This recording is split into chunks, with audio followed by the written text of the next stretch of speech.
TV 2020 ekranlarından merhaba sevgili izleyenler. Gündem Özel programında Diyalog Medya Grubu Genel Yayın Yönetmeni Reşat Akar'la birlikte sizlerleyiz. Geciktik. Hızlıca konuları aktarayım. Evet, ilk olarak iktidar ortakları öğretmenler değişiklik yasasını oy çokluğuyla meclisten geçirdi. Öğretmenler greve devam etti. Peki bu değişiklik sonrasında hedef nedir? Okullar tam güne eğitime geçmeye hazır mıdır? Konuşacağız. Bir diğer konumuz Gazi Mausa bölgesinde binlerce küçükbaş hayvanda çiçek hastalığı görülmesi panik yarattı. Tarım Bakanlığı acil Türkiye'den getirdiği aşıları bugün bölgede kullanmaya başladı. Konuyla ilgili Hayvancılar Birliği Başkanı uzman veteriner Mustafa Naimoğulları ile canlı telefon bağlantısında konuyu ele alacağız. Bir telefon bağlantımız daha olacak. Kasap Sinan Yaşar'la birlikte. Evet, bu arada Tüketiciler Derneği'nden de boykot uyarısı geldi. Bir sonraki konumuz 25 sandalyeli 25 Haziran'da tek sandalyeli seçim için aday sayısı bugün 11'e yükseldi, ancak yarın süre bitimine kadar daha da artacağı belirtiliyor. Vatandaş bu konuda ne düşünüyor? Röportajlarımız var. Onları sizlerle paylaşacağız. Son olarak da Türkiye ve Yunanistan karşılıklı olarak askeri tatbikatlardan vazgeçerken Güney Kıbrıs'ın tam da Türkiye'deki seçim gününde Fransa ile havadan ve denizden askeri tatbikat yaptığı açıklandı. Detaylarını ele alacağız. Evet, buyurun Reşat Bey.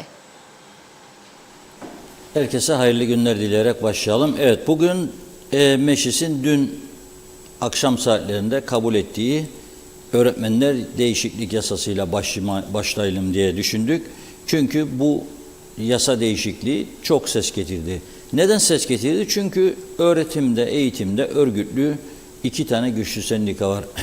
Kıbrıs Türk Öğretmenler Sendikası ve Orta Eğitim Öğretmenler Sendikası. İkisi de güçlü olduğu için, etkili eylemler yaptığı için kamuoyunda, topluma ses getiriyorlar.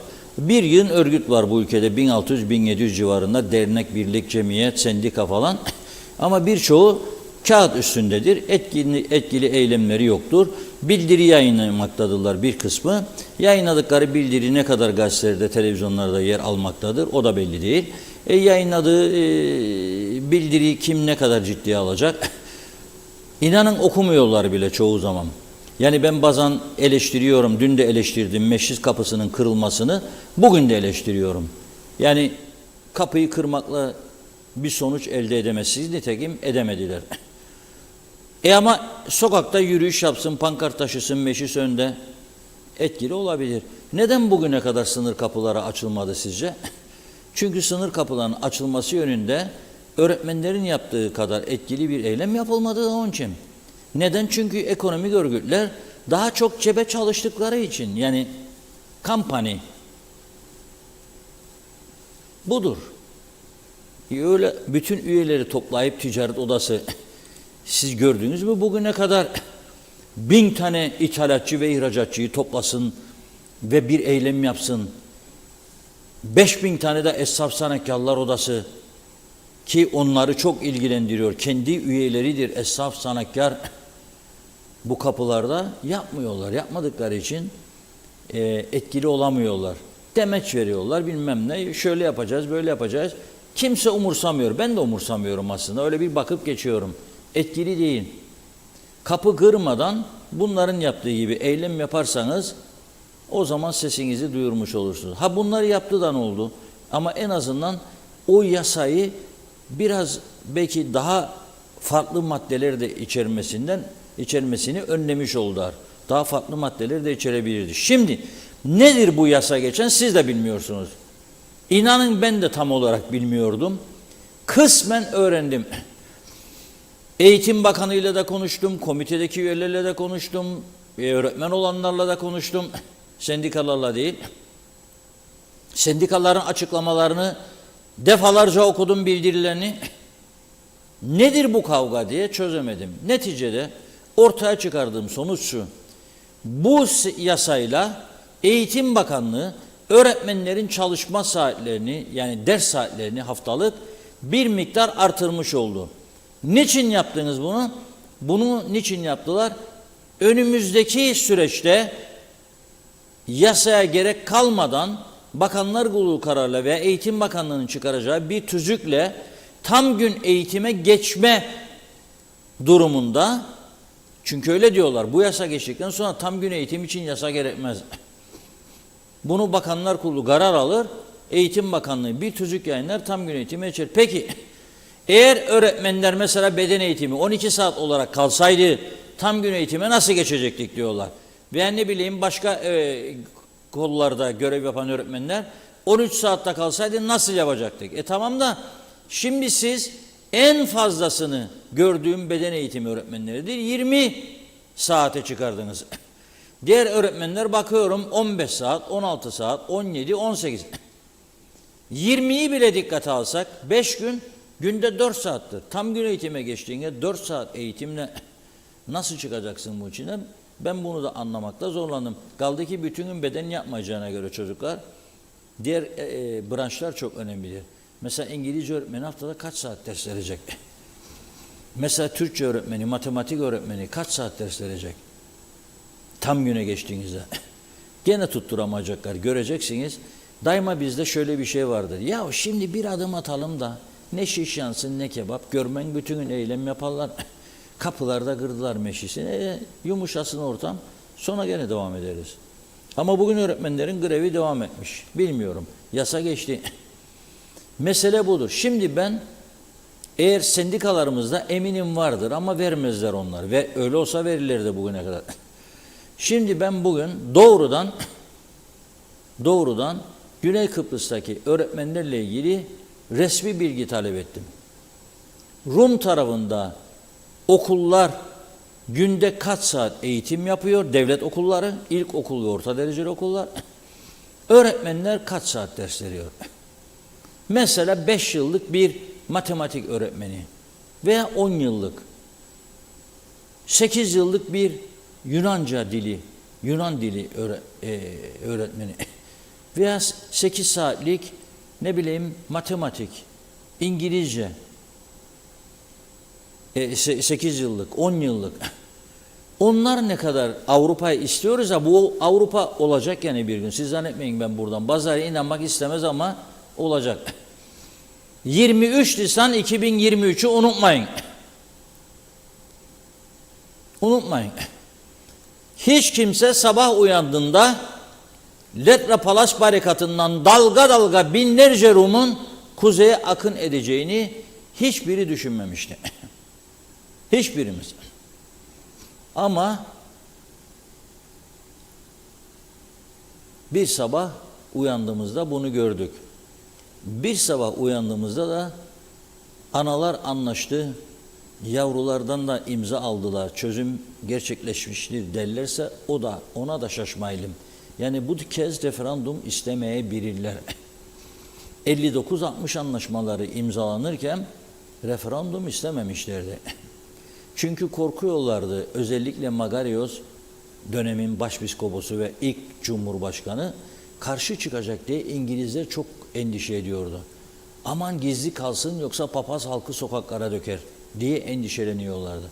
Nitekim 2024 referandumunda papazın çok genç yaşlarda bakan yaptığı, çalışma bakanı yaptığı Dasos Papadopoulos dönemin cumhurbaşkanı ekran karşısında timsah gözyaşları dökmeseydi bu kadar hayır çıkmayabilirdi yüksek.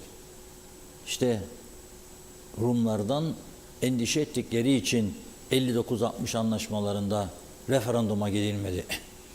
2004 referandumu bize 2 tane önemli kazanç sağladı. Bir tanesi nedir? Bu adada 2 ayrı toplum olduğu gerçeği bir kez daha Birleşmiş Milletler kayıtlarına geçmiştir. 2 toplumun söz hakkı vardır bu ada üzerinde. 3. yoktur. Bu bir. 2, Amerika'daki Yunan lobisi ve Avrupa Birliği Türkiye'yi buradan çıkarmak için çalışırken Türkiye bütün dünya Kıbrıs'ta çözüm istediğini gösterdiği için bir süre daha rahat nefes almıştır. 2024'e geliyoruz. 2023 işte neredeyse 20 yıla geliyoruz. 19 yıl daha kazanmış oldu Türkiye. Birçok insan karşı çıkabilir. Asla olmaz, katla olmaz diyebilir. Ben çok uzaklarda görmüyorum. Yani bu müzakereler başlayacak yakında. Göreceksiniz. Yunanistan'daki seçimler de 25 Haziran'da bittikten sonra Kıbrıs sorunuyla ilgili müzakereler başlayacaktır. Yeni kapılar da açılacak önümüzdeki günlerde, onu da göreceğiz. Hiç kimse bu rüzgarın önünde duramayacak. Bir rüzgar geliyor. Ona göre rüzgarın şiddetini hesaplayarak herkes kapılarını, pencerelerini sağlama alsın. Benim söyleyeceğim bu. Ama olası bir çözümde Rumlarla en önemli nokta nasıl yarışacağız? Mesela eğitimde. Şimdi beden eğitimi öğretmenine 12 saat teklif vermiş sendikalar. Bakanlık 20 saat geçirdi. Haftada bu diyorum, haftada, günde değil. Yani sendikaların talebi günde 2,5 saatidir. 2,5 saat dersler, git evine yat uyu. Veya özel okula falan filan. Ama diğer öğretmenler de 3 saat günde, 15 saat. 3 saat günde eğitim vererek bu işin olmayacağını onlar da biliyor. Bildikleri için de mücadele veriyorlar işte. Meclisin kapısını ikincidir kırıyorlar. Daha önce başkaları kırdı, şimdi onlar kırdı. Bir şey değil. Zorlu Törebey akaryakıt bütçesinin bir kısmını ayırır, o kapıyı yaptırır. Ya da zaten az kaldı, külliye bitecek. Oraya taşındıklarında zaten gerek olmayacak bu kapıya. Şimdi burada önemli olan Güney Kıbrıs'taki öğretmenler, Rumlar haftada kaç saat? Şimdi tabii karşımıza önemli bir mazeret çıkacak. Eğer onlar da şimdi haftada 25, 30, 34 çıkarsa bize söyleyecekler. Ama sordunuz mu onlar kaç para alır? Diyecekler. O kaç para alır da kaç para öder? Elektrik benim 2 katım. Kiralar 2 katımın da üstünde. Mülklerin fiyatları 4 kat üstümde. Lefkoşa'da bugün 70-80 bin sterline 3 yatak odalı apartman dairesi alabilirsiniz. Güneyde 2 yatak odalı daireler 250 bin eurodan başlar Lefkoşa'nın Rum kesiminde. Onun için şimdiden o maaş meselesini öne getirmelerini beklemeden ben söyleyeyim. Ama merak ediyorum. Merak ediyorum. Resmen talep ettim. Bilgileri aldığım zaman bunu da sizlerle paylaşacağım. Öğretmenlerimizi kötülemek için değil. Ben çok fedakar öğretmenlerimizin olduğunu biliyorum. Uyumam ya burada. Çocuğuyla beraber ağlayan, çocuğu aç gittiği zaman ona neler yapabilir diye çırpınan öğretmenler var tanıdığım. Hatta bizden yardım isteyen arkadaşlarımız var. Okulda fakir çocuklar için ve yapıyoruz da. Kişisel olarak. Ama bu geneli kapsamaz. Ve kabul edilemez. Yani 2,5 saat günde ders vererek bu meslek kabul edilemez. Ha beden hocaları çocukları yarışlara hazırlar. Atletizme şuna buna kabul ederim. Ama o yani mesleki bir şeydir. Ne bileyim ek bir başarı çalışmasıdır. Kendini gösterme, öne çıkma. Bu her meslekte vardır. Yılın röportajı diye övünüyorduk bir zamanlar. Yarışmalara girirdik. Şimdi oturur 5-6 kişi karar verir. Bakar rengine. O bizim partiden mi, yakın mı bize, değil mi falan. Ona göre ödül dağıtırlar. Dağıtsınlar. 7.700 kişiye her sene dağıtsınlar. Problem değil. Şimdi mühim olan eğitimi kontrol altına almaktır. Nedir ana mesele? Ben hükümete de söylüyorum. Bakanlığa buradan çağrı yapıyorum. Geçirdiğiniz bu yasayı da tam gün eğitime hazırlanacaksınız diyorsunuz. Okullar ne kadar hazırdır? Ne kadar bütçe ayırıyorsunuz bu okulların tamiratı ve tadilatı için? Mevcut bütçeniz yetersiz. Bu bütçeyi güçlendirmek için ek bütçe çalışmanız var mıdır? Kaynak nereden alacaksınız? Türkiye'den daha fazla mali yardım istemeyi düşünüyor musunuz? Veya bir başka fon oluşturup bazı lüks tüketime ek vergiler koyup güçlendirmeyi düşünüyor musunuz eğitimi? Mesela uçak uçuşlara koydunuz, yıllardır parayı kesip toplayıp Değirmenlik Belediyesi'ne veriyorsun. Yani istediğinizde kaynak yaratabiliyorsunuz. O zaman ben de size diyorum ki o yabancı uyruklu gelen öğrencilerle ilgili olarak kelle başı 100 lira koyunuz eğitim için. Ve topladığınız o paraları çocukların okulunu sağlamlaştırınız. Eksiklerini gideriniz. Laboratuvarlarını kurunuz. Olmayan çok okul var.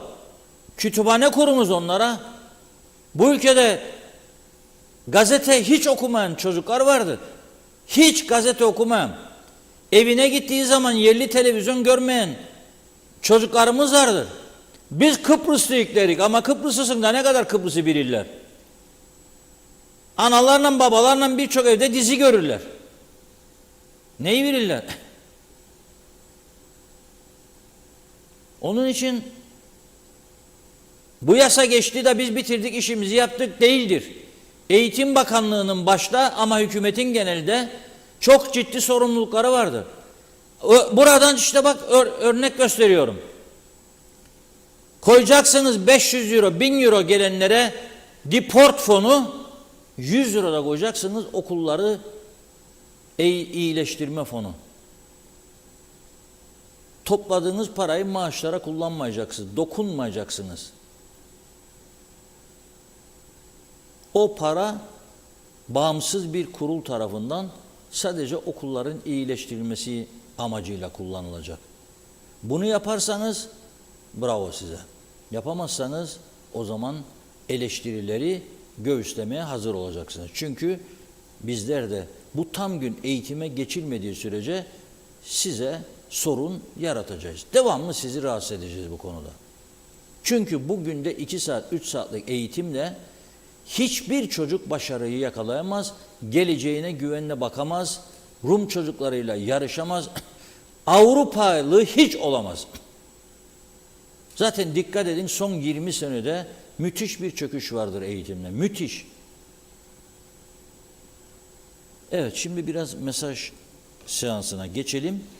Az sonra hayvanlardaki hastalıklara geleceğiz. 7'den 70'e herkesi ilgilendiren bir konuyu biz masaya yatıracağız. Çok daha ciddi bir şekilde. Önce mesajlar. Evet, çok çok teşekkür ediyoruz. Her zamanki gibi ilgi yoğun. Evet, Belgin Rıfat iyi yayınlar dilemiş. Mehmet Şenler de kolay gelsin diyor. Mehmet Uluçaylı da Fikret İpekçioğlu yaşasın hükümet, gelene gidene hiç önem vermiyorlar. Ne yaptıklarını bilmiyorlar mı acaba? Erdal Yarkın her zaman başarılar size ve ekibinize demiş. Hasan Nihat Erduran, halk artık yapıcı, yıkıcı sendikacılığın farkını fark eder. Avrupa'da böyle yıkıcı eylem mümkün değildir. Kemal Osman Ceyhanlı, ortalık hava durumu gibi toz duman nereden tutarsan tut elinde kalıyor yazmış. Ali Dere Seven, koskoca sezonda kavga edecek başka gün yokmuş gibi. Hükümet, sendika, öğretmenler el birliğiyle çocukların ümitlerini kırmayı başardılar. Çok çocuklarla konuştum. Okulla ilgilerinin azaldığını ve çok moralsiz olduklarını gördüm. Meclise bu yasa sunulmasaydı sendikalar başka bir bahane bulup yine de grevi yapacaklardı. Daha evvel yaptıkları gibi demiş. Evet, Mehmet Uluçaylı, bu ülkede en güzel meslek vekillik, haftada bir gün meclise git, sonra dayan gel yat, maaşla dolgun diyor. Ye iç, gez, iş yaparmış gibi, arada bir kürsüye çıkıp bağır, marifetmiş gibi. Mehmet İnancı, hoş vakitler değerli dostlarım dedi. Hayırlı yayınlar olsun, kaoslar ülkesi cennet adamıza, sizlere de sağlıklı günler. Nazime Nalbant, İskele'den herkese, tüm sevdiklerime selamlar diyor. Mutlu güzel akşamlar dilerim. Duyduklarımıza inanamıyoruz. Bu eylemlerden dolayı, yeni yasalardan dolayı öğretmenler anlaşma olsun, çocuklarımız daha çok güzel eğitim versinler. Bir de bu kadar öğretmen olanlar var, iş versinler, dışarıdan kimseye şimdilik getirmesinler demiş. Lütfen, çok üzgünüm, sevgiler. Aynur Yarkın da iyi yayınlar diliyor. Dursun Sönmez, her öğretmenin ders sayısı aynı değil. Evet, benim kızımın 18 saat dersi var. Etkinlikler de farklı demiş. Dersi çok olan öğretmenler de var diyor. Sağlıkla kalın. Çağatay Dolunay, meclisin kapısını onarmasınlar, boşuna para harcamasınlar. Böyle siyasete devam etsinler, o kapı daha çok kırılır demiş.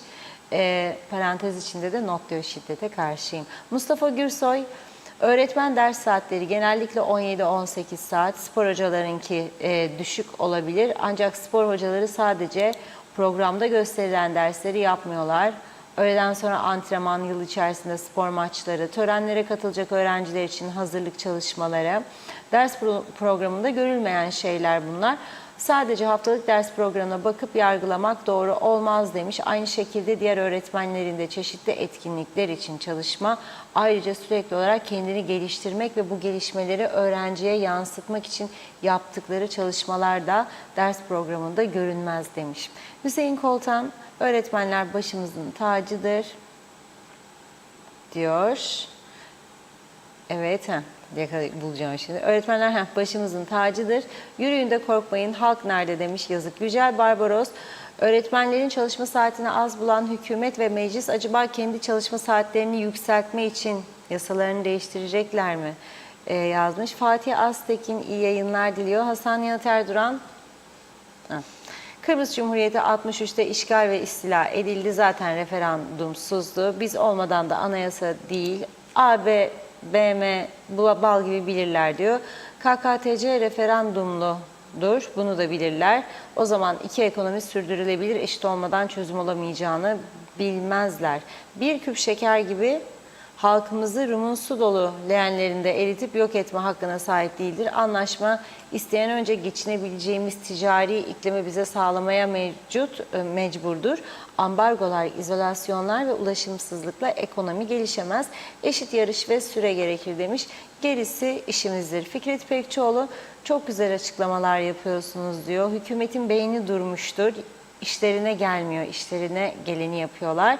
Celal Harun, ülkemizde yaşanan ekonomik kriz herkesin aklını başına almasını gerektiriyor. Devleti yönetenler, muhalefet partileri ellerini taşın altına koyup nasıl düze çıkmamızın yolunu bulmalılar. Halk ekonomik açıdan sarsacak kötü günler uzakta değil. Yeme, içme, gezme, tozma, yarını düşünmeden lüks harcamalar yapmak bir kurtuluş değil. Düşük gelirli vatandaş halkın büyük bölümünü oluşturuyor. Yüksek maaş çekenler belki farkında değil ancak maaş alamayacak duruma gelebilirler. Savurganlık üst düzeyde aldı başını gidiyor demiş. Batmış bir bütçeyle karşı karşıyayız. Devletin ayakta kalması için acı da olsa bir reçeteye ihtiyacı vardır. Mehmet Uluçaylı, okulların sınıfları ilkokul dahil %85'i yabancıdır. Türk öğrenci birkaç adettir. İsmet Sencer, harikasınız diyor Hüseyin Koltan'da. Hoş geldiniz ekranlarımıza demiş. İyi ki varsınız. Ali Dere Seven, onlarca kez yazdım. Niye her şey kötü gidiyor? Okullardan geçmişi anlatan tarih kitapları niye kaldırıldı? 20 yıldır geriden geriye gidiyoruz. Şu an belki de dünyada en mutsuz toplum olduk. Hiçbir sorunumuz çözülmedi. Bizlere hayatı zindan ettiler. Tek umut olarak Rum'la bir federasyon anlaşmak için yakında bir referandum yapacaklar. Halk da son çare olarak evet diyecek. Yıllarca bunun hazırlığı yapıldı demiş. Birkaç mesaj daha okuyup ara verelim. Tema Yavaş, Ozanköy'den selamlar diyor. Hemen söylüyorum. Bakıyorum Ali Cevat da hoş vakitler demiş. Zehra Sencer, Yeni Erenköy'den sevgi ve saygılarımla süpersiniz dedi. Mine Serin, hayırlı yayınlar. Dün gösterdiği etin reklamını, dün diyor gösterdiğiniz etin resmini tekrar gösterin demiş Mine Hanım. Salih Mullalı, eğitimi durma noktasına getirmek boykot değil, resmen düzeni bozmaktır ve derhal bunun cezası karşılıksız bırakılmamalı diyor. Zeren Turalı'yı da okuyup ara verelim. Demiş ki öğretmen ışıktır, aydınlıktır, iştir, aştır, istikrar, istikbal gelecektir. Öğretmenlerin itibarsızlaştırılmaları, hor görülmeleri kabul edilebilir bir durum değil. Burada yetenekli, iş ehli yüzlerce öğretmen varken, istikbal gelecek beklerken, eğer ihtiyaç gereksinim yoksa niye Türkiye'den öğretmen getirilmeye çalışılıyor? Dahası ilkokul çocuklarına din dersi kisvesi altında ilahiyat mezunu kişiler değil de eğer gerçekse niye imamlar görevlendirilmek istiyor? Ülke nereye sürüklenmektedir? Ülke daha da Türkleştirilmek, Müslümanlaştırılmak mı isteniyor? Herkes ibadet etmede din açısından serbest, özgürdür. Bunun yeri ilkokul, reşit olmamış ilkokul çocuklarının öğrenim gördüğü yerler, alanlar değildir demiş Zeren Hanım. Arif Mustafa Cüce de bu hayvan hastalığı sadece Mausa'da mı var acaba diyor soruyor. Konuşacağız, devam edeceğiz. Buyurun. Hayvan hastalığı sadece Mausa'da mı var bilmiyorum ama bakanlık tarafından açıklanan bilgilere bakacak olursak Mausa ve civarında. Yani bu net bilgi. Bugün arkadaşımızı da gönderdik. Gazi Mausa'da bizim muhabirimiz var Hüseyin Çiçek. Gitti ve oradan fotoğraf çekti. Bu fotoğraf tabii devletin TAK ajansı. Bunlar bizim bu şu anda gelen bizim muhabirimizin bugün çektiği fotoğraflar. Daha fazla güvercinlik bölgesinde. Fakat enteresan bir durum. Neden bu aşılar zamanında yapılmadı da bu hayvanlarda bu kadar? Genellikle çevrenin pis olmasından oluyor diyorlar. Ama bu işin tamamını biz uzmanlara bırakacağız. Kime? Biraz sonra arkadaşlarımız aramaya başlasınlar. Mustafa Naimoğulları. Hayvancılık dedik mi akla gelen ilk isim Mustafa Naimoğulları. Uzman veterinerdir, Hayvancılar Birliği Başkanı'dır. Ama şimdi ben size dedim ya Güney Kıbrıs'ı araştırıyorum dersler konusunda. Bana bir bilgi notu geldi. Ben bunu şimdi okuyacağım ama araştırmamın sonucunda yine sizlerle paylaşacağım. Diyor ki burada Güney Kıbrıs'ta 2013'ten önce haftalık ortalama ders saatleri 14'tü Rumlarda diyor. Ama 2013'te yaşanan ekonomik sıkıntıda Avrupa Birliği tarafından görevlendirilen Troika ilk iş olarak öğretmenlerin ders yükünün artırılmasını istedi. Şu anda Güney'de ortalama 24 saat ders yükü var diyor haftada. OECD ortalamasında bir öğretmene Güney'de düşen öğrenci sayısı 14'tür. KKTC'de ise diyor ortalama 8 öğrencidir. Bana bu bilgiyi güvendiğim bir arkadaş gönderdi. Ama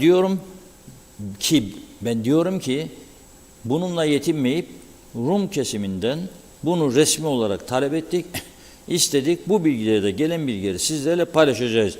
Tekrar ediyorum, bizim derdimiz öğretmeni yaralamak, öğretmeni eleştirmek, öğretmeni etkisizleştirmek değildir. Ama bazı gerçekleri de kabul etmemiz lazım. Ben meclis önündeki dün yaşananları bir vatandaş olarak tasvip etmedim. Öğretmen kapı kırarak, terörist gibi hareketlerde bulunmaz. Öğrencilere öyle bir örnek olmaz. Yani biz böyle yaparız, kırarak, vurarak durdururuz. O zaman çocuklar da kırar, vurur, durdurur. Ben her gün okuduğum zaman muhabirimiz mahkemeden geldiğinde yazdığı haberleri büyük bir üzüntü duyarım. Çünkü çoğu gençlerden oluşan önemli adli olaylar oluyor bu ülkede. Eğlenceye diye gidiyorlar bara. Bir tanesinin çenesi kırık, bir tanesinin kolu kırık çıkıyorlar. Yani bu olacak iş değil. Onları şiddetten uzaklaştıracak bir psikolojik duruma girmemiz lazım. Özellikle de öğretmenler ve aile reisleri, anneler, babalar. Anne evde, baba evde gırar dökerse, mesela birbirine söz geçiremedi, kaldırdı vurdu tabağı yere. Bunu gören çocuk küçükse korkar. Büyükse ondan ders alır. Başka gün o da kız veya erkek arkadaşlar kavga ettiğinde o da tabağı veya bardağı kırar mesela. Evet. Hazır mı Mustafa Bey? Bağlantımız hazır. Sayın Mustafa Naimoğulları hattımızda. Merhaba, hoş geldiniz yayınımıza. Hoş bulduk. Selamlar Hasan abi. Selamlar Sayın Başkanım. Öncelikle sorayım, hayırlısı olsun diyeyim. Aday değilsiniz bu seçim galiba. Ya, Hasan abi, siyasetten bir dönem aday olduk. Ondan sonra da bizim işimiz gücümüz zaten başımızdan aşkın. Yine bizi siyasete sokmaya çalışıyorum. Bravo. Onun için bizim işimiz siyasette olmaz. Bu dönem sen aday olman lazım. Yok yok. Boş ver, sokma beni bu işlere. Şimdi bu önce başlayalım. Keçi koyunlarda ve büyük başlarda da var. Bu çiçek hastalığı nasıl meydana geldi? Yani önceden aşılanması gerekirdi hayvanlar ve aşılanmadığı için mi oldu bunlar? Nedir? Bir özet, önce bunu bir özetle öğrenelim sizden. Öncelikle şunu ifade edeyim ben. 2020 yılında Karpaz bölgesinde çiçek hastalığı yine görüldü. 2020 yılında Karpaz bölgesi karantinaya alındı. O bölge aşılandı.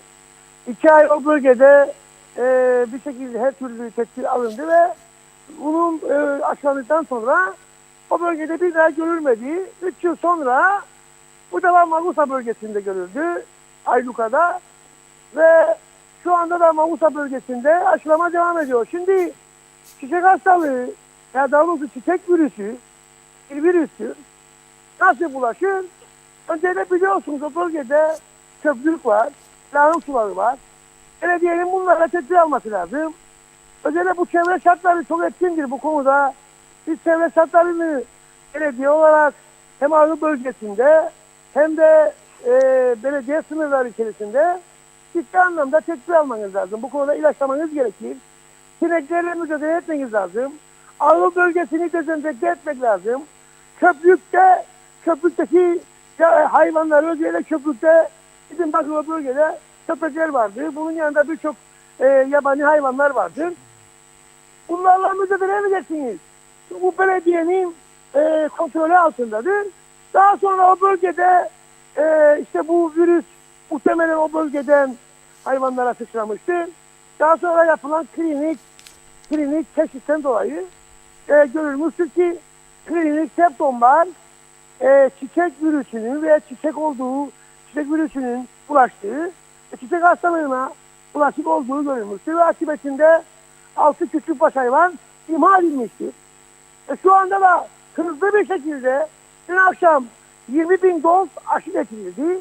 11 ekip şu anda 3 gün içerisinde bu bölgedeki yaklaşık 20.000 hayvanı yapacaktır. O yüzden hızlı bir şekilde aşılama ne için yapılıyor? Biliyorsunuz biz ulaşma olmaması için özellikle o bölgedeki bütün hayvanlar, küçükbaş hayvanlar 3 gün 4 gün süreyle ağırlardan çıkarılmayacaklar. Ağırlardan çıkarılmayıp ulaşma olmaması sağlanacak ve çiçek virüsü ve yeni bir gelişme, aşıda yeni bir gelişme oluştu. Daha önce aşılarda 28 gün aşılandıktan sonra etini kullanamazdınız. Şimdi gelişen yeni aşıdan yeni aşı hemen ertesi gün etini kullanabilirsiniz. Yeni yapılan aşılarda çiçek virüsünün. O yüzden bu yönde de yani karantina tedbirlerini uzun sürmeden yumuşatmaya gidilebilir diye düşünüyorum. Bundan biraz da 10 gün sonra. Evet, şimdi bakanlık dün bir açıklama yaptı ve diyor ki 28 gün aşıdan sonra kesmeyiniz diyor. Hayvanları kesmeyin, satmayın diyor, etini diyor. Öyle mi? Peki ben bunu bir vatandaş olarak nasıl anlayacağım? 28 gün geçti mi geçmedi mi üstünden? Şimdi zaten aşılama yapıldıktan sonra Eşet Bey, mesela şimdi bakınız. Yani biraz önce ben dedim ki yeni gelen aşılar şu anda yapılan aşılar, geliştirilmiş aşılar ve ertesi gün dahi mezbaya gönderebilirsiniz. Yapıldıktan sonra aşı hiçbir sorun yoktur. İnsan sağlığı açısından hiçbir sorun yoktur. Zaten hastalık insana bulaşan bir hastalık değildir. Yeni aşılar, şu anda yapılan aşılar ertesi günde mezbaya gitse etinin tüketiminde herhangi bir sakınca yoktur. Bakanlığın yapmış olduğu açıklama Cuma günkü açıklamaydı. Yani bu aşılar gelmeden önceki yapılan açıklamaydı. Şu anda aşılar gelmiştir, uygulama yapılmaktadır. Evet, ben dün akşamki açıklamasını okudum. Bakanlığın. Yani şu anda bu konuda hiçbir sıkıntı yoktu. Ama karantina ne kadar süre devam edecek? 28 Temmuz'a kadar mı devam edecek? Yoksa daha yumuşatıcı tedbirler mi alınacak? Zaten çok hızlı 11 ekiple çok hızlı şekilde yapılıyor bu çiçek aşısı. Biliyorsunuz çiçek çocuklarda da görülen bir hastalıktır bu virüs. Biz küçükken çiçeğe bulaştık. Hepimizin de vücudunda çiçek nodülleri olmuştur. İşte buna benzer bir olaydır. Yumuşak dokularda, kuyruk altında ve ağızda yani vücudun tümsür yerlerinde oluşan nodüllerdir. Bu aşılamadan sonra bu bölgedeki hayvanlar karşılık sağlayacaktır. Yarın veya bir ay sonra, 3 ay sonra başka bölgede çıkmayacak diye bir garanti söz konusu değildir. Bu bir virüstür. gözü verilen bir şey değildir.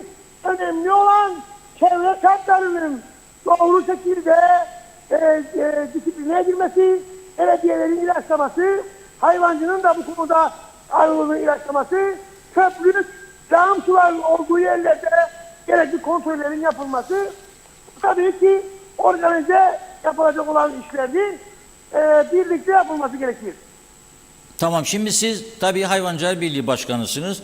Hayvancıların haklarını, çıkarlarını korumakla mükellefsiniz. Biliyorum ama şimdi Ben Hayvancılar Birliği Başkanı olarak konuşmuyorum burada. Biliyorum. 35 yıllık veteriner hekim olarak konuşuyorum. Evet, peki. Şimdi biliyorum ama mesela hayvancılar yeterince eğitilmiş mi, biliyorlar mı? Mesela ne zaman aşı yapılacak, ne zaman vitamin verilecek, mandıranın temizliği nasıl bakılacak, nasıl temiz tutulacak? Şimdi bu konuda Eğitim... şunu söyleyeyim mesela, mesela özellikle tabii ki bu hastalık konusunda hayvancı bilinçli değil. Hayvancı bu hayvanlarda çıkan nodüller veya vücudunda çıkan şeyleri veteriner hekime, bu bağlı bulunduğu veteriner hekim, kaza veteriner hekimlerine bildirir. Ha bu konuda gecikme olursa bulaşma hızlı bir şekilde bir koyunda kalmaz, 10 koyuna bulaşır. 10 koyun daha sonra bir şekilde ortadan kaldırılır, uyutulur. Yani mesela gecikme olayı sadece hayvancıya ekonomik olarak yansıyan bir durumdur. Ama bu noktada hayvancının bilinçlendirilmesi lazım. Avrupa Birliği bu konuda özellikle geçmiş günlerde hem çiçek hastalığı ve diğer hastalıklar konusunda birçok bölgelerde seminer ve eğitim verdi. Devletin de, Tarım Bakanlığı'nın da, veteriner dairesinin de çıkıp hayvancının olduğu bölgelerde eğitim çalışmalarını yapması lazım. Eğitimsiz üretici olmaz. Eğitimsiz hiç kimse olmaz. Yani siz de bileceksiniz. Yarın veteriner olacaksınız. Ve bileceksiniz ki bir hastalık çıktığı zaman ne zaman korunması gerektiğini, ne zaman ilaçlama yapılması gerektiğini ve hangi ilacı kullanmanız gerektiğini bilinci içinde olunması lazım. Bu konuda eğitim tabii ki şart. Alo? Alo, sesin geliyor mu? Sabotaj yaptılar zannettim bize telefonumuz. Ya, yani bu konularda mesela bir eğitim şarttır. Her konuda olduğu gibi ne zaman ilaç yapılacağı, hangi ilaçları kullanılacağı, dezenfekte işlemlerinin ne zaman yapılacağı ve hayvancının hastalıklar konusunda hızlı bir şekilde veteriner hekimlere bunu bildirmesi gerektiği konusunda eğitim şarttır. Zaten ben şu anda hayvancı bu konuda eğitim konusunda bilinçlidir diyemem. Ama bu kimin görevidir? Tarım Bakanlığı'nın, veteriner dairesinin, hayvancılık dairesinin, bunların görevidir. Çıkıp veya oturmakla kurumlarda bir iş yapılmaz. Zooteknikler vardır, veteriner hekimler vardır. Çıkacaksınız sahaya, hem bitkisel hem hayvansal konularda maaş budur alınmaz. Çıkacaksınız, bilgi vereceksiniz, bilgilendireceksiniz. Yani Evet. bu siz buraya alınırken göreviniz o koltukta oturmak değil. Çıkın, bu bilgilendirmeyi yapın, insanlara daha bilinçli olsunlar. Bravo. Şimdi mesela ben bu akşam canım isteği çekti. Bir lokantaya gittiğimde soracak bana, kanlı mı istersiniz beyefendi, az kanlı mı istersiniz yoksa kuru mu istersiniz? Hangisini tercih etmem lazım? Bu olayları da dinledikten sonra iyi pişmişi daima tercih edilen mi sizce? Şimdi istek başka bir üründür. İsteği iyi pişirirseniz ben dikkat edin. Az pişmişi daha iyi tüketirim. O insanın tercihine bağlı. Şimdi Yok ya ama et kanlı olursa hayvandan derler ya, iyi pişirin de hastalık hayır, kalmaz. zaten yani burada yanıtmayalım insanları. Mesela bu etler mezbahada kontrol altına alınır. Yani hayvanlar kesimden önce mezbahaya gider ve mezbahalarda 24 saat bekler. Ondan sonra bu hayvanlar kesilir. Etleri eksi 4 derecede soğuk hava depolarında şoklanır. Şoklandıktan sonra sunulur insanlara. O yüzden zaten veteriner hekim mezbahada uygun olmayan hayvanı imha eder. Ha derseniz ki bana bu ülkede 65 tane mezbaha vardır, 40 tane mezbaha vardır. Acaba bütün mezbahalar kontrol altında mıdır diye bana söyleseniz bu konuda ben size garanti veremem. Çünkü neden? Küçük mezbahalar vardır. Yıllardır biliyorsunuz çok mücadele ettim. Kapadin belediyeler şu anda birleşti. Belediyelerin maddi durumu da iyidir. İşte burada bunu yapabilirsiniz şu anda. Hem köpeklerle mücadele konusunda şu anda belediyeler hep şikayet ediyordu. Paramız yoktur, barınak yapamayız ve başıboş köpekleri toplayamayız diye. Şu anda belediyeler birleşti, parası vardır. Barınak yapsınlar ve özellikle bu hastalıkları bulaştıran köpek, kedi gibi ara konakçıların toplanıp barınaklarda toplanması gerekir. Bunun için çaba sarf edilsin. Ama belediyeler de özellikle mezbaha konusunda başıboş mezbahalar, kontrolsüz mezbahalar hemen kapatılması gerekir. Bunun en altını çiziyorum. Her zaman söylüyorum. Çünkü Güney Kıbrıs'ta 3 tane mezbaha, kuzeyde 35 tane 40 tane mezbaha. Belki bunların çoğu aktif değil. Ama yarın Kurban Bayramı geldiği zaman bunların çoğunda kesim olacaktır. Her Kurban Bayramı'nda çağrı yapıyoruz. Diyoruz ki veteriner hekim kontrolünde olan mezbahalarda kesim yapın diye. Ben bunu bugün değil, her toplantıda Sayın Dursun Oğuz'a ve ekibine söylüyorum. Ve kendileri de bu konuda önlem almaları gerekir. Ve yine söylüyoruz buradan, sizin aracılığınızla bu küçük mezbahalar, belediyelerde olan mezbahaların derhal kapatılması gerekir.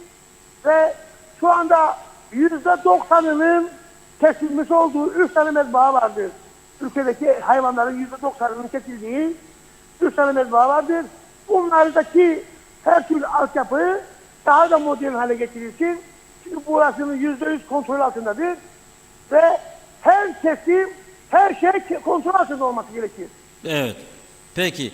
Diyorsunuz ki veteriner kurtluğunda kesilen hayvanları tercih etsin vatandaşlar.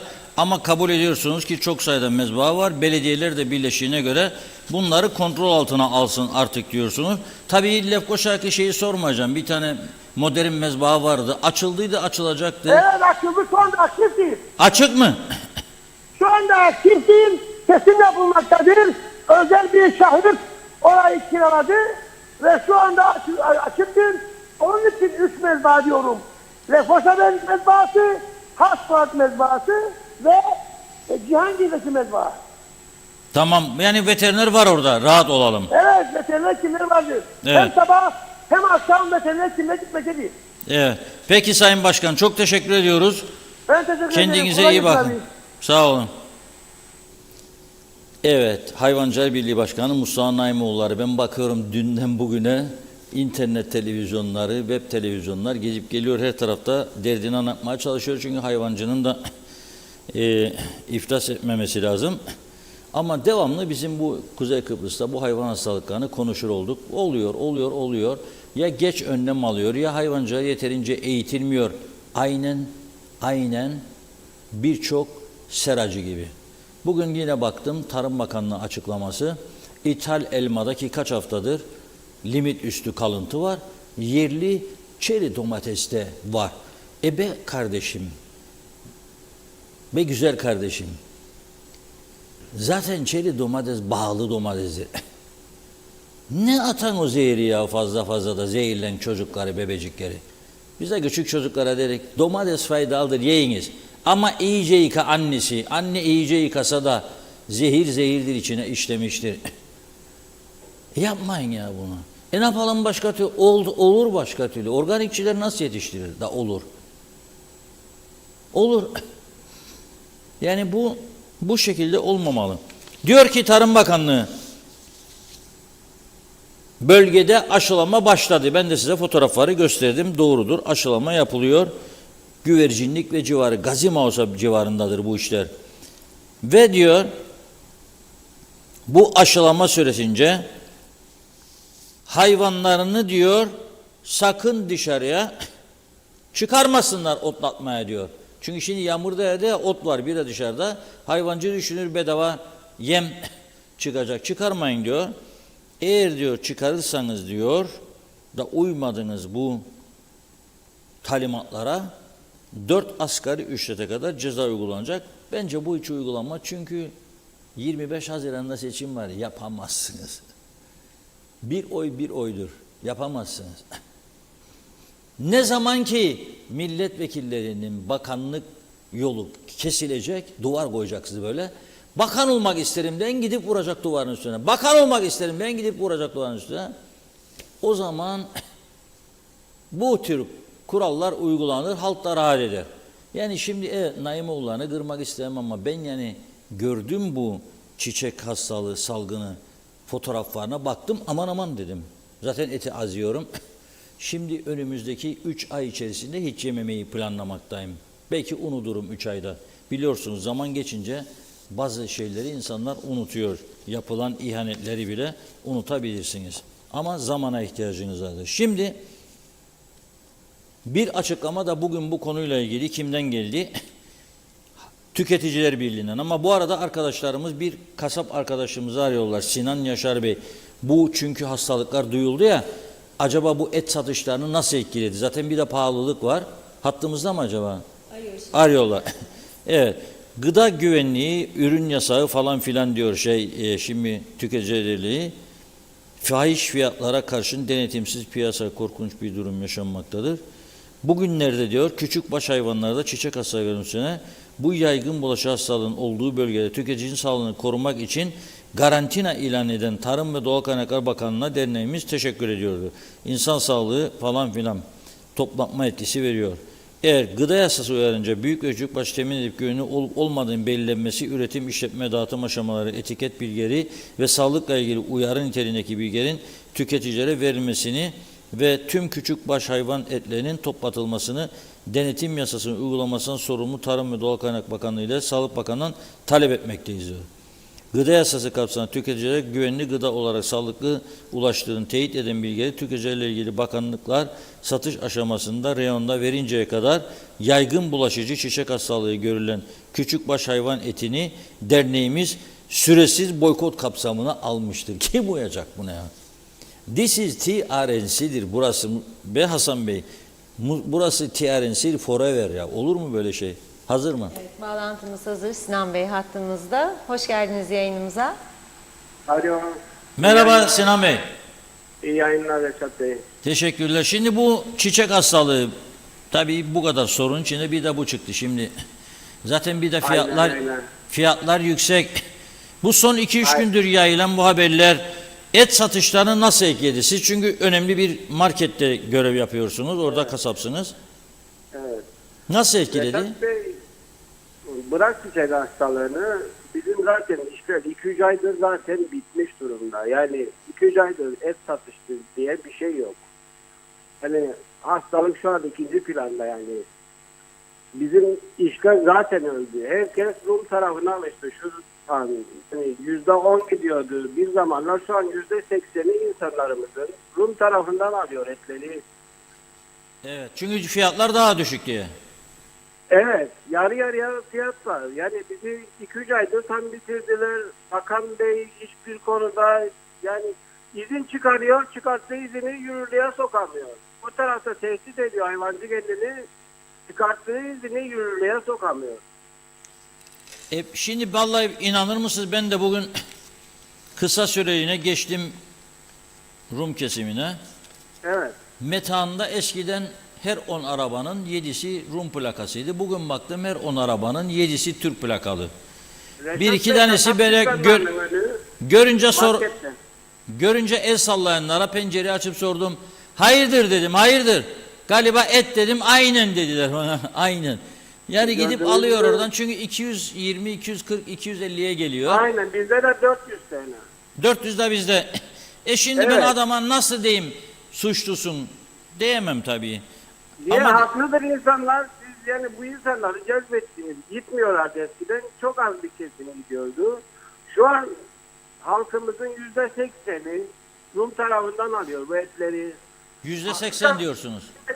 20 kilo alsak gazetelerde bizi rezil ediyorlar. Bu durumda sizin işler o kadar azaldı demektir. Yani zaten iş yok, 2-3 aydır. İş Yani yok. gelen yok, giden yok. Doğru. Bir de bu iş çıktı şimdi üstüne tam bitirdiler. Şu an kasap Allah yardımcımız olsun diyelim. Mesela bulmuşken sizi sorayım. Kurban Bayramı geliyor. Tabii birçok meraklı insan var burada artık. Evet. Çok meraklısı arttı bu işin. Bir kurbanlık hayvan kaç para mal olur şimdi? Şu an bir kuzu 10.000 TL'dir, bir dana 60.000 TL'dir. Evet. Dana isteyenler Zaten mesela soran geliri yok. iyi olanlar mesela kesmesi lazım değil mi? Aynen öyle. Mesela bakanlar lazım dana kessin değil mi? Bakmayanlar, bakanlar Bakanlara müsteşar. lazım dana kessin. O Onlar dana lazım dana kessinler ve paylaşsınlar. Adaylar da Hayır. şimdi bak okuyacağım biraz sonra. Maşallah 11'e çıkmış, 12. de geliyor yazıyor bana birisi beni unutma adımı veresin diyor. Yarın kesin yazılacağım diyor. 12 adaylar da vermesi lazım bence. Birer dana Aynen. hediye etsinler halka çünkü oy var. Aynen öyle Reşat Bey. Hayvancılar şu an bir WhatsApp grubu kurmuş. Evet. Akşama kadar o WhatsApp grubunda fiyat arttırıyorlar. Akşama kadar son bir senedir ve biz bunun önüne bir türlü geçemiyoruz. Bu devlet nerede? Bunları hiç mi görmüyor? Hayvancılar Yani fiyat bu artırıyor bakanlar yani şey nerede? kurban geliyor diye. Evet. Kurbandan önce de son bir senedir bu fiyatlar her gün her hafta değişti. Yani bu bakan görmüyor mu bunu? Bu bakan Rum tarafında halkı görmüyor mu? İnsanların hepsi o tarafta. Biz görüyor, o görmüyor mu? Doğru. Niye bir önlem almıyorlar?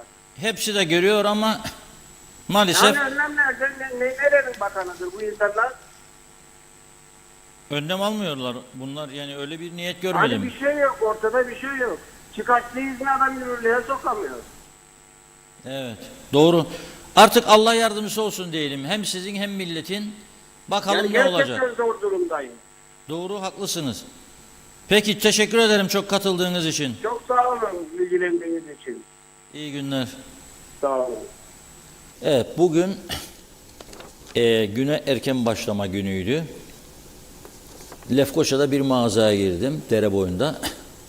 Oradaki bayana dedim hayrola bomboş dedim. İş yok mu? Yok dedi. Kaç günden beri? Yok dedi. Giren çıkan yok. Çok az. Önemli bir mağaza yani popüler bir mağaza. Niçin dedim? Dedi niçin olacak dedi. No money, no money dedi. Dedim bunlar seçim yapar 30 milyon harcıyorlar. Adaylar da daha başladılar dağıtmaya herhalde şimdi. Yani en azından meyhanelerde masaya kuruluyor. Akşama neredeyik akşama? Bir yeri ayarlarlar mutlaka. Oh ayarladıkları. Hesap kitaplar da sorulmaz zaten artık partilere biliyorsunuz. Ne kadar gelir topladınız bilen yok. Ne kadar gideriniz var yok. Sen ülkeyi yöneten partiler olarak ne gelirin var ne giderin var gösteremiyorsan devlete nasıl soracaksın ötekilerine? Onlar için de daha büyük fırsat yaratmış oldun o vermeyenlere ve vermek istemeyenlere. Ne vergi vereceğim ben dile ne de yesinler vermem derler. Onlara da fırsat yarattınız şimdi. Helal olsun vallahi. Alışverişi de o tarafa doğru kaydırıyoruz. Şükürler olsun, hamdolsun. Her 10 arabanın 7'si bugün KKTC plaka. Doğru kasaba, hücum. Ama söylüyorum çok almayın çünkü fazla alanları mahkemeye götürüp teşhir ediyorlar, fotoğraf çektiriyorlar falan. Kaçakçılık yaptı diye. Onun için 1 kilo, 2 kilo bir şey değmez gümrükçü de çünkü o da zaten sipariş verilmiştir büyük bir ihtimalle geçenlere. 2 de bana al diye. Ama ya bu küçücük Kıbrıs'ta ben devamlı hayvan hastalıklarını duyacağım. Hayvancı da diyecek iyi pişirin de korkmayın, yiyin de korkmayın. Olmaz ya. Bile bile nasıl yiyeceğim ya? Yüzünü suratını gördüm hayvanların olmaz. Ağız, dil falan. Bu insanlara bakalım. Hani derler ya şimdi mesela korona öpüşmeyin derler. Öpüşmeden geçer. Neden? Enfeksiyon hastalığı var. Boğazında, ciğerlerinde öperse geçer. Onun için uzak durun derler. Nefes vermesin derler. Hayvan da hayvanın dilinde, ağzında hastalık varsa etine metine geçiyordur. Neyse inşallah bir çözüm üretecekler diyorum. Geç de olsa aşılanacak. Ha sonra bitecek. Bu defa Karpat bitti. Başka yer bilmiyorum. Yani zamanında her şeyin tedbirinin alınması en doğrusudur. 1, 2 hayvancılığı da profesyonel hale getirmek lazım. Yani her yetiştiren alalım eve de daireden çıktıktan sonra nasıl olsa şimdi yaz mesaisi de başladı. Giderim eve öğleden sonra günler uzun bakarım hayvanlara. Yani bu olmaması lazım herhalde. Evet buyurun. Evet, devam edelim kaldığımız yerden. Ahmet Ulubay diyor ki Amerika'da öğretmenlerin her gün 5 saat dersi vardır. 1 saat rehberlik, 1 saat nöbetçilik, 1 saatte günlük derslerle ilgili öğrencilerin sorularını cevaplama görevleri vardır demiş. Evet, Alpay Erişken, hangi Kıbrıslı'dan bahsedersiniz? Kıbrıslı kalmadı. Nüfusun 1/5'i Kıbrıslı. Burada kukla bir hükümet, hiçbir şeyimizde hayır yok, düzensiz bir ada. Kimse geleceğini görmeden yaşıyor diyor. Nazime Nalbant, bu durumda bir de siyaseti hiç kimse dine alet etmesin. Bunlar iyi değil, durum çok zor. Birlik, beraberlik daim olsun, sevgi ve saygıdan kimse vazgeçmesin diyor. İyi ki gündem özel var demiş. Reşat Bey'in söylediklerine çok katılırım. Güzel ekibinize de sonsuz teşekkürler. Ali Cevat, ben sabah 8'de evden çıktığım an ilk işim gazetem Diyalog almam gerekir. Başka gazete tanımam. Hele sizin baş köşe yazınızı okumadan hiçbir iş yapmıyorum. Geceliğin gazeteye kaldığım yerden A'dan Z'ye kadar gazetenin her yerini okurum demiş. Mehmet Dihal, hayırlı yayınlar. Hasan Nihat Erduran, ilkokul seviyesinde branş hocası çok normal. Master doktoralı mı bu branş öğretmenleri demiş. İlk öğretim seviyesinde merkezileştirme işkencesi ne zaman son bulacak? Hasan İrtem, trafik kazaları aldı başını gidiyor Girne'de yazmış. Celal Harun, öğretmen her devirde daha ileridedir. Çünkü öğretmen bilgidir. Bilime açılan kapıda inançtır. Bedendeki sevgi de yürektir. Duyguların erdeminde insanlıktır. Fikri hür, vicdanı hür, irfanı hür nesiller yetiştirmek için garantidir. Onlar bilirler ki eğitim öğretim özgür bedenlerde, cesur beyinlerde yeşerecek ve yerini bulacak fikir aşılarıdır. Özgürlüğün inançlı, inat bekçisi ve bilimin cesur savaşçılarıdır. Bu yüzdendir özgürlüğe ışık öğretmen olgusu kafalarımızda. Onlar iyi ki varlar, iyi ki aramızdalar. Her zaman saygı, sevgiyle yad edilmeli kanımca. Bugün kalem tutan ellerim şu edebi değeri olmayan ama içten yazıyı yazıyorsam ben de hala ödeyemediğim bir minnet duygusu içindeyim. Vakti zamanında beni eğiten, bana hayatı öğreten, anılarımda kalmış öğretmenlerime sevgi ve saygılarımı sunarım. Salih Mullalı, şiddetin sebebi rahatlıktandır. Bir eli yağda bir eli balda olan, sahte yüksek tahsil yapmış burjuva düzeninin bir ürünüdür diyor. Fikret İpekçioğlu, bu aşılardan meclise de yollayın demiş. Ufuk Yüce Türk, Reşat Bey, bu memleketten hiçbir şey olmaz. Bugün güvercinlikte aşı yapılıyor. Arka tarafımızdaki mandıraya aşı yapılıyor. Önünde biz varız. Bize gelmeden ekip oradan toplanıp başka bir bölgeye gidiyor. Ya burada da torpil. Tarım Bakanlığı resmen sınıfta kaldı. Ayıp artık. Ayıp demiş. Mehmet İnancı, KKTC'nin Allah yardımcısı olsun. Her taraf kaos, her taraf batık. Ali Dereseven, 28 gün sonra Kurban Bayramı geliyor. Çok insan kesip dağıtacak. Aşının etkili süresi de 28 günmüş. Tüm hayvanlarda bir günde aşılanamayacağına göre demek ki Haziran'da hayvanların çoğu aşılı olacak. Hayvanı alırken aşının süresinin bitip bitmediğini nasıl anlayacağız? Mehmet İnancı, Reşat Bey, Naim Başkanı başbakanlığa ikna ediniz demiş. Devlet başkanı olmasın. Erol Topçu, hayırlı yayınlar diliyor. Nejat Anılsın, eğitimi niye Hayvancılar Birliği yapmıyor, öncülük etmiyor diyor. Evet. Birlikte koordineli çalışmayı başaramaz mıyız demiş. Evet. Bakıyorum emojileri bir atlayayım şöyle. Pertev Kalkaner, Allah sonumuzu hayretsin diyor. Nazime Nalbant, sağlıklıysa keserler, eğer sağlıklı değilse kesmezler demiş. Cezası büyük olur. Kimsenin hakkı yok. Halka bunu yapamazlar sanırım. İnşallah bu ilaçlar kullanılır ve hastalıkta geçer demiş. Mustafa Bey'e teşekkür ediyor. Hasan Nihat Erduran, Kıptek fosil yakıt yakarken organik imkansızdır. Çünkü toprak, hava ve su kirletir. Kanser yayıldıkça yayılır. Enterconnect Solar'a geçince organik mümkün olacak. Salih Mullalı, insanların sağlığı söz konusu, satışı durdurulmalı ve dıştan et ithali halka açılmalı dedi.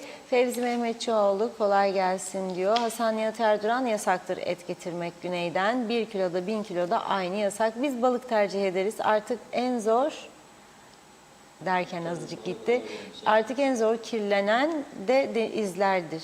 Zeliha Adaman, o da iyi yayınlar dilemiş. Hasan Nihat Erduran diyor ki bir diğer mesajında, memurlara da 3 ay yaz tatili verilecek mi acaba? Haksızlığı gidermeli meclis. Salih Muğlalı, Reşat abi sen aday oluyor musun diye sormuş. Hasan Nihat Erduran 24 saatinde mesai yapmak mümkün mü? Doktorlar ne der acaba demiş.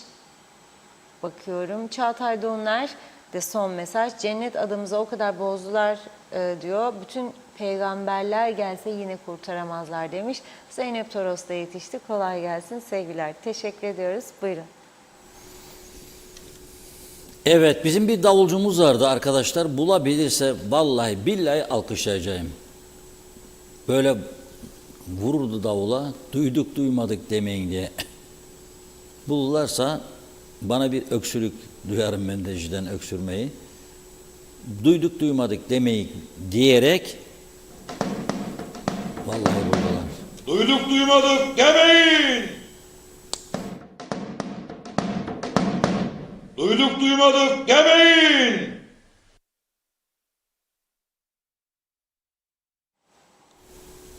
Evet, bravo. Alkışlıyorum diyecek arkadaşlar. Bugün alkışı hak ettiler. Şimdi duyduk duymadık demeyin. 25 Haziran'da bir koltuk için Kudret Özersay'ın istifasından boşalan koltuk için seçime gidiyor. Halbuki Hüseyin Özgürgün'ün koltuğu için uzun zaman gitmediydiniz seçime. Hem savcılık falan meseleleri vardı. İlla ki gidilecek. Gidiyorlar. Yahu paranız yok aşı alasınız hayvanlara. Türkiye'ye telefon açıyorsunuz veya elçiliğe.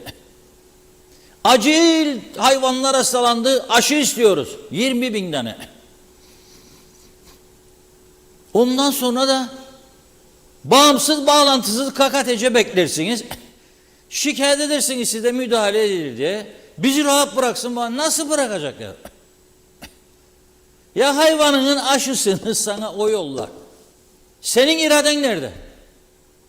Sen aşı için bütçe ayıramıyorsan, bütün devlet dairelerini patlatmışsan ve bütçenin %85'ini maaşlara harcıyorsan, sen zaten bırak anavatan Türkiye, herkese avuç açıp herkese boyun eğebilecek bir durumdasın demektir.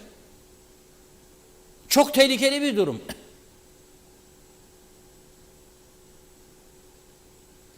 Aşılarını hayvanların getiremiyorlar. Etin kilosu 400-450, altın satar gibi et satıyorlar bize vatandaşlara. Sonra sen hayvanlara aşı getiremiyorsun. Hastalandığı zaman. Ana yetiş, neyi yetişsin? Aşı ver bana. Ondan sonra seninle işte öyle dans ederler. Öyle dans ederler. Sadece git ya sen kim o? Aşını bile ben veriyorum derler sana. Biter bu iş. Biter bu iş. Bunun sorumlusu Kıbrıs'ı yönettiğini iddia edenlerdir. Siyasetçilerdir bunun sorumlusu.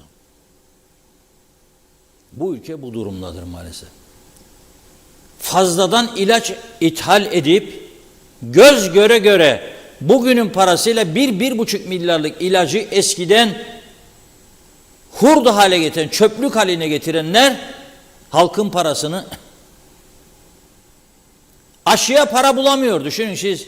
Ve sonra dönüyor o ilaçların imhasının parasını da Türkiye'den istiyor. Siz zaten ne yapıyorsunuz o zaman? Türkiye'ye gönder aşıları diyorsunuz ve aşıları 2-3 tane veteriner bulup gönderip yaptırıyorsunuz. Budur göreviniz. Onu da o yapabilir. Elçiliğin bünyesinde 5 tane veteriner istihdam etsinler. Biter bu iş. Biter. Ama siz elinizle yapıyorsunuz bunu maalesef. Sizin göreviniz nedir ya? Sizin göreviniz maliyenin zoraki topladığı vergilerin üstüne Türkiye'den gelenleri ekleyip muhasebeye, maliyeye talimat verip bu kadar çek çıksın arkadaşlar veya bankalara yatsın hesaplara. That's all, bu kadar. Bir de 2-3 ayda bir seçim, bu gece hangi köydeyiz? Söyle Ali'ye kursun masayı, söyle Veli'ye koysun Gonyağı. Tamam bitti bu iş. Buysa ülke yönetmek, Öpsün sizi Zeki Müren derim ben. Böyle ülkemi yönetmem olur ya. Milletvekili seçmiş. Ne olacak? Ne olacak? Ne değişecek? Bırakaydınız gene seçimle birlikte. Neyse. Onların işi, biz aklımız o kadar kesmez de ver bir bildikleri diye düşünüyorum ben. Yani belki daha Dünya Rekorlar kitabına az bir adım kaldı girelim diye belki onu tamamlamaya çalışıyorlar. 10 tane dün akşama kadar aday vardı. Bugün bir açıklama geldi. Devletin resmi ajansı da verdi. Milliyetçi Adalet Partisi Buray Büsküvitçi'yi gösterecekmiş. Aday, parti başkanı. Şimdi biz programdayken Nazım Özsever diye bir arkadaş vardır. Geçenlerde vermiştim. O da Mesela bölgesinden. Bana telefon açtı. Sakın beni unutma diyor Nazım. Gitmedin mi oğlum sen dedim, müracaat edesin. Gittim diyor mahkeme binasına. Bana dediler ki geleceksin 31'inde. Ben de diyor 31'ini beklerim. Yarın Nazım giderken sakın kravat ceket giyme ha. Çünkü meclisin içinde zaten kravatlı ceketliler var. Gördük neticeyi.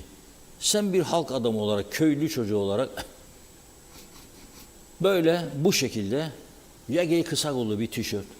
Bak çünkü şortuna gidecek olan adaylar kimdir? Geliyor ekranlara. İzleyelim.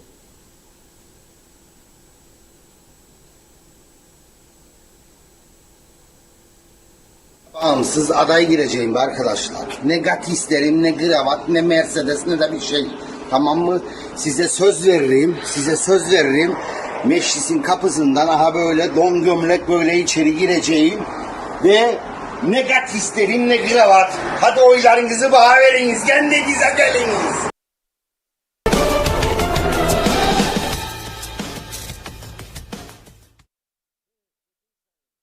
Bana gelin, bana içeri. Çetin Sadeli arkadaş yaptı yapacağını gene, bakın gündem özele girdi. Başka türlü giremezdi bugün çünkü daha var seçime. Şimdiden başlarsa adaylar yandık demektir. Ama hemen girdi. Nazım'a da sesleniyorum buradan.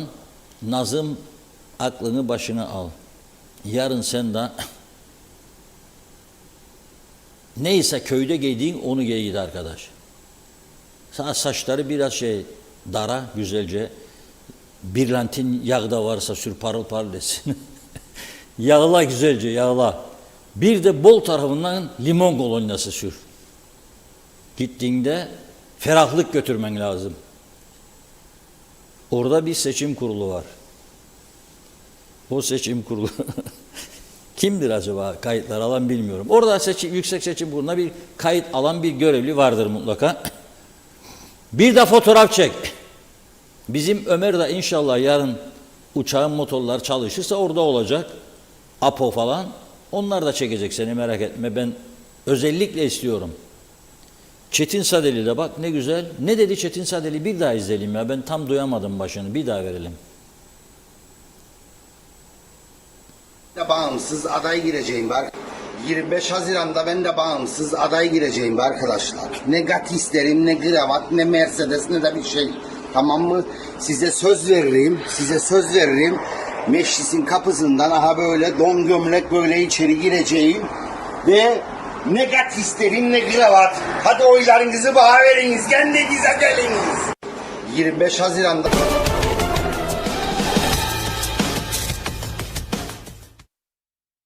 Mütevazi bir adam. Ne gat isterim diyor, ne kravat, ne de Mercedes. Bizimkiler alıştı Mercedes. Hatta ya bizim bu Mercedes eskidi diyorlarmış. Bir yenilesek yolda kalmaya başladık. Yolda kalmaz ya, korkmayın, Mercedes çok uzun ömürlü ama yenisi olursa fena mı yani? Koskocaman KKTC devleti 6,5 milyara yani külliye yapabilecek olan bir devlet. Şimdi bunu mu yapamayacak yani? Her 2 ayda bir, 3 ayda bir seçimleri, 3-5 ayda bir hükümet değişikliği.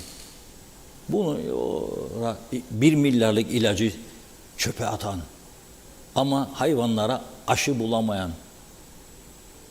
Ya bizi ne zannettiniz siz? Yani en pahalı eti bana hastalık yedireceksin sen yani.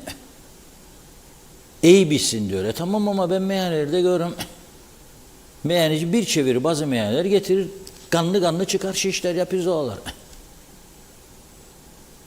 Ne yapalım yani, paramızla sağlığı mı tehlikeye atalım? Küçük çocuklar yiyor. Aşıdan sonra 28 gün diye açıklama yaptı 2 gün önce Tarım Bakanlığı. Şimdi bugün Mustafa Naimoğlu diyor ki bu yeni aşılar çağdaştır, moderndir diyor. Ertesi gün bile kesebilin diyor. Ben bilmem.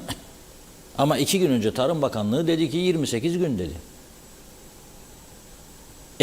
Kurban Bayramı geliyor. Şimdi elde kalmasın hayvanlar diye. 28'i 20 ya olabilir böyle şey. Eskiden bulliler 3 ayda kesilirdi. Şimdi kaç gün? 28 gün. Eskiden bulliler günde bir tane yumurtlardı değil mi? Şimdi bir sabah bir akşam. Çıldırmış tavuklar derlermiş isimlerine onların. Çıldıran tavuk. Ve çıldırtıyor da tabii. Çıldırtıyor da. Bizim bir arkadaşın oğlucuğu maşallah kilolu da göğüsler şişiyor. Erkek çocuktan bahsediyorum. Buraya doktorlara götürürler falan, olmadı. Alıp İstanbul'a götürmüşler. Kapıdan girdiklerinde doktor bakmış böyle bir.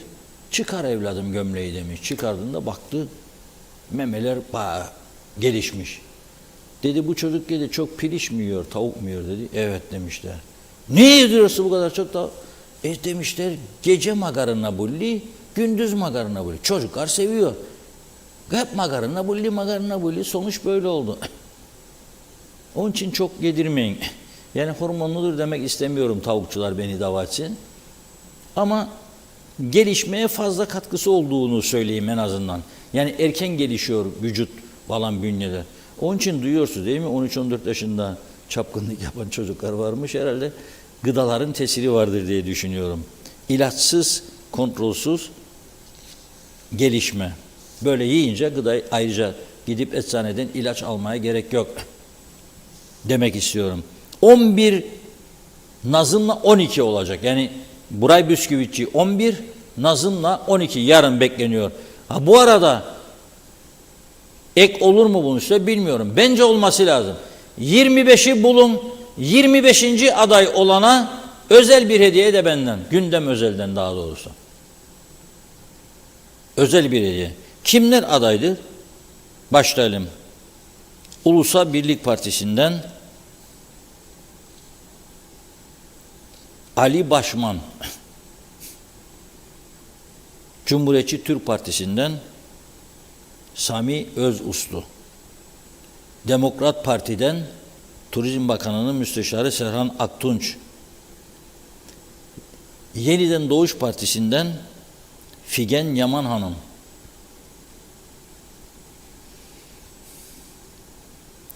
TDP'den Tacan Reynar. Bağımsızlık Yolu Umut Ersoy. Bağımsız adaylar Abdullah Korkmazhan. İlk gelmişti ekrana, bravo. Meriç Erülkü, komşumuzdur da Meriç Bey. Hemen bizim Diyalog Medya'nın karşısında buz işleriyle uğraşır. Buz üretir yani firması. Meriç Erülkü. Yok mu Meriç Erülkü'nün fotoğrafı? Bulamazsanız gücenir bize. Kapı karşısıdır. Biraz sonra bana av tüfeğini alıp gelmesin buraya. Meriç Erülkü. Yaşayın. Başka kim var? Az önce verdik. Çetin Sadeli. Don gömlek gideceğim diyor şeye. Bakın diyor. Atletinden şortuna gideceğim diyor. Meclise. Gat kravat giymem diyor. Mercedes de istemem diyor. Tabii bakanlık var hakkında demek ki. O da milletvekili olsam, bakanlık olursa Mercedes istemeyeceğim demek istiyor. Talip Sancar.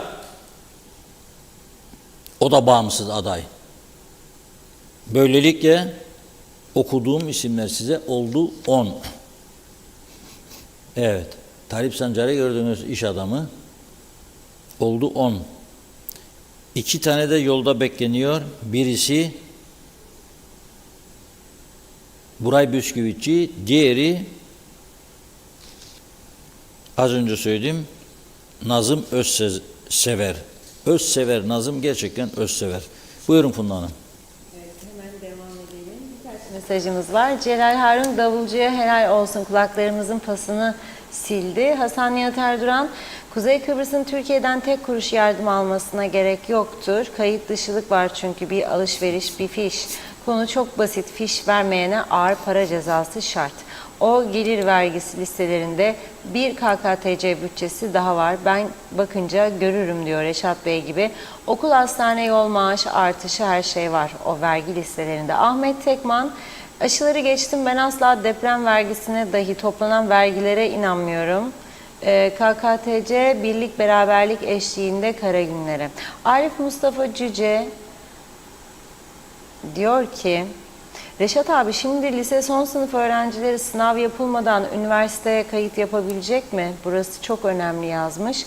Hasan Nihat Erduran, kara Mercedesler deyip beyaz başka araç alanları da gördü bu halk. Taksiciler akıllı insanlar diyor. Evet. Pertev Kalkaner hayırlı olsun demiş. Ufuk Yüce Türk'te memlekette para çok. Bence iki ayda bir seçime gidelim. Hiçbir şey üretmeyelim. Her seçtiğimizde kara Mercedes'e binsin ve birer de şoför verelim yazdı. Hasan Nihat Erduran, oyum Çato'ya demiş. Çünkü eski karayolcudur. Bakıyorum, zannediyorum. Tamamladık. Teşekkür ediyoruz. Buyurun. Bésame, bésame mucho. Cette chanson d'autrefois, je la chante pour toi. Bésame, bésame mucho. Comme une histoire d'amour qui ne finirait pas. On l'a chanté dans les rues sous des ciels inconnus et dans toute la France. On la croyait oubliée pour mieux nous aimer, voilà qu'elle recommence. Bésame, bésame mucho. Si dans un autre pays ça veut dire embrasse-moi. Bésame, bésame mucho. Toute ma vie je voudrais la chanter avec toi.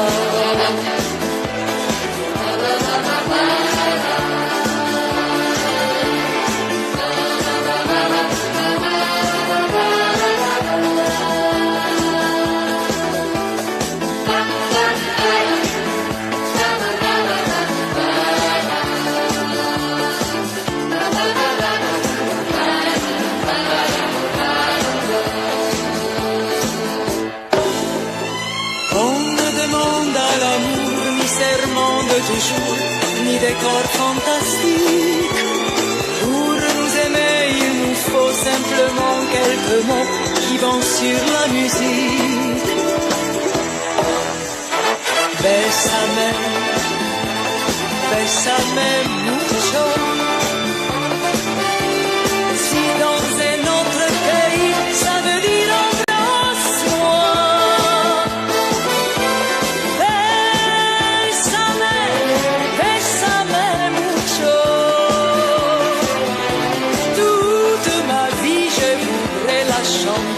Avec toi, bésame, bésame mucho.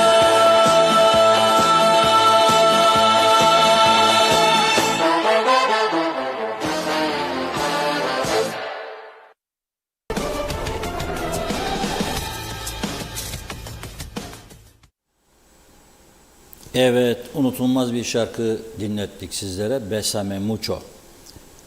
Yıllar geçse de unutulmayacak. 100 sene geçse yine unutulmayacak.